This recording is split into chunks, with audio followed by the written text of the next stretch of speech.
Hello মুভিবাজরা, Shakib ভক্তদের জন্য ঈদ হতে পারে বরবাদহীন, এমন প্রশ্ন এখন ঘুরছে। ঈদে মুক্তির অপেক্ষায় বেশিরভাগ সিনেমা এখন প্রচারে সরব রয়েছে। কোনো কোনো সিনেমা রয়েছে সেন্সর সার্টিফিকেট সনদ পাওয়ার অপেক্ষায়।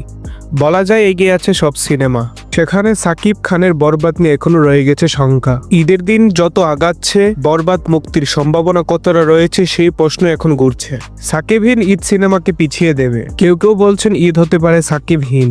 এসব প্রশ্নের উত্তর জানতে সিনেমাটির প্রযোজক শাহরিন আক্তারের সাথে কথা হয়।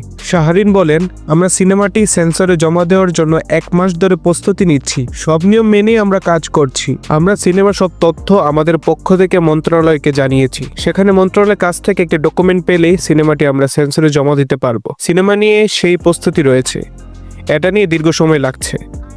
সর্বশেষ গত সপ্তাহে পাওয়ার কথা ছিল, এটা আর একদিনের মধ্যেই পাওয়ার কথা রয়েছে। দেখা যাক। শাহরিনের কথা অনুসারে বোঝা যায় একদিনের মধ্যে বোঝা যাবে ঈদ কি বরবাদহীন হবে নাকি বরবাদ সহ ঈদ হবে।